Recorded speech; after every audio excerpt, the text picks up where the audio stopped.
Bonjour à tous, j'espère que vous allez bien. Surtout avec un chiffre qui va vous rassurer, hein, le taux de guérison à la Covid-19 c'est de 99,95%. 99,95%. Si on revient vers vous aujourd'hui, c'est d'abord pour vous dire un immense merci. Un immense merci de votre soutien, il a été précieux, il a été nécessaire pour voilà, survivre un Déterminant. petit peu à cette déferlante, à ces mensonges, à ces calomnies qui se sont abattus sur nous, sur toute l'équipe, sur l'équipe du film.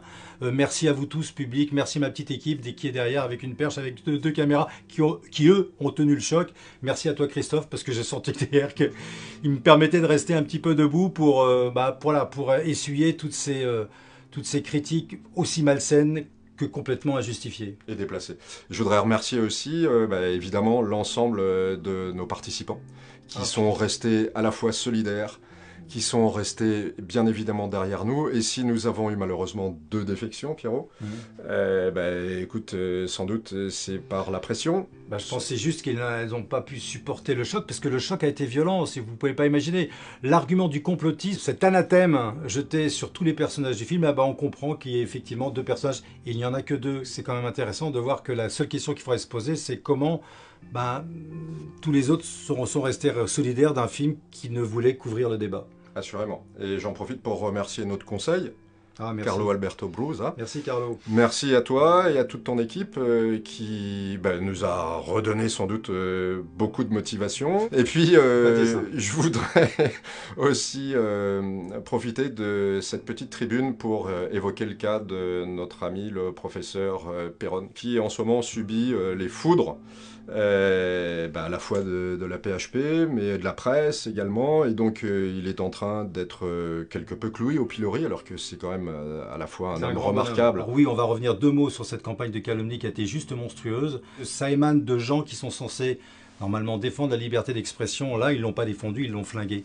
Ils l'ont flingué parce que voilà, ces mots sont violents, complotistes. C'est vraiment l'argument de ceux qui n'en ont pas. Ouais, je voudrais juste préciser un petit truc, tu vois, mon Pierrot.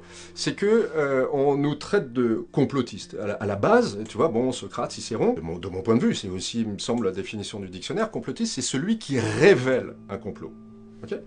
Sauf que maintenant, étant donné que ça fait partie d'un argumentaire rhétorique, le complotisme est associé à quelque chose de vil, de bas, de caricatural. Le sens du mot a complètement changé. Maintenant, C'est le nouvel anathème. ce sont des attaques qui ont été totalement gratuites, qui témoignent de la violence, de l'extrême violence de ces gens-là, qui sont C'est pas de notre côté. Hein. finalement, ils sont en conspiration contre le bon sens et la réalité. Et justement, cette conspiration dont tu parles, en tout cas, nous, c'est sûr, moi de mon côté, et je pense que toute l'équipe du film et tous les participants du film sont derrière nous parce qu'on va effectivement porter plainte contre toutes ces personnes qui se sont permises de dénaturer ce film, de le critiquer sans même l'avoir sans doute vu. Il va y avoir des poursuites pour Hum, hum, diffamation, on hum, va les hum. cibler, mais voilà. Et puis après, ça sera devant les tribunaux à expliquer en quoi ce film est complotiste ou antisémite. Ou Enfin dangereux, bref, ou dangereux, dangereux. bon, Mais donc, dangereux. on est dans une phase, moi, qui me fait penser un peu à l'inquisition du ministère de la Pensée. Je trouvais ça intéressant de parler, voilà, de dire que ce film c'est un véritable hold-up sur la pensée, mais également peut-être sur la monnaie liquide. Mais voilà, ça c'est un autre débat, c'était le but du film, avec deux points de vue qui se rejoignent. On a retravaillé un petit peu le film avec des nouvelles informations. On a dû retirer des séquences, non pas parce que on les renie, loin de là, c'est juste parce qu'on n'avait pas les droits. C'est-à-dire qu'il y a des chaînes de télévision également qui ont eu peur. On l'a sorti en VOD, il y a eu des fuites, et voilà, ce film a explosé, a été coupé quand même, a été salement coupé par Vimeo 24 heures après sa sortie. Et j'ose entendre des personnes dire que le film n'a pas été censuré. De qui se moque-t-on? De qui se moque-t-on vraiment? Donc voilà, il y a des procédures également qui sont engagées vis-à-vis de Vimeo, qui a non seulement coupé le film, mais en plus qui a gardé les sommes et qui les a remboursées tout en se payant lui-même. Et tu as aussi à préciser que pour Tipeee, on n'a toujours rien perçu. Hein. Pour l'instant, Voilà. c'est bloqué, on sépare, voilà, on est. Donc, Mais derrière la calomnie, il y a l'assèchement de nos finances.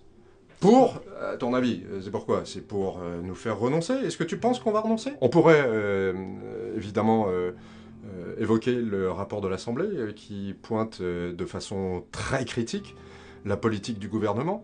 On pourrait rappeler aussi les directives de la communauté européenne qui marquent la dérive autoritaire de notre gouvernement, qui a été souligné par Die Zeit, qui a été souligné aussi par d'autres supports internationaux.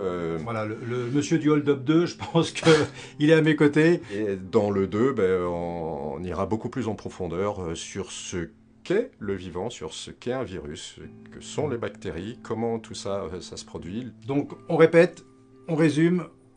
Clairement, dans très peu de temps, vous allez pouvoir retrouver le film dans sa version finale, avec une version anglaise bien sûr, et espagnol, italien. Alors, on a pris le temps un petit peu de répondre, mais on a répondu point par point aux 10 contre-vérités de Libération, donc à vous de juger. En tout cas, moi de mon côté, c'est sûr que j'ai juste hâte de me plonger dans les pas sur les traces de mon aventurier qui est Florian Gomet, que vous avez vu quelques extraits dans le film, qui a fait quelque chose d'incroyable à la sortie du confinement pour traverser l'Europe pieds nus, sans rien, sans argent, et qui a écrit un livre, Les Guides du survie au XXIe siècle. Et ben, je pense qu'il a été bien inspiré. En tout cas, voilà, j'ai hâte de vous raconter cette histoire. Allez, merci. Allez, merci du fond du cœur à tous. Merci à toi, Pierrot. Et puis à bientôt. Et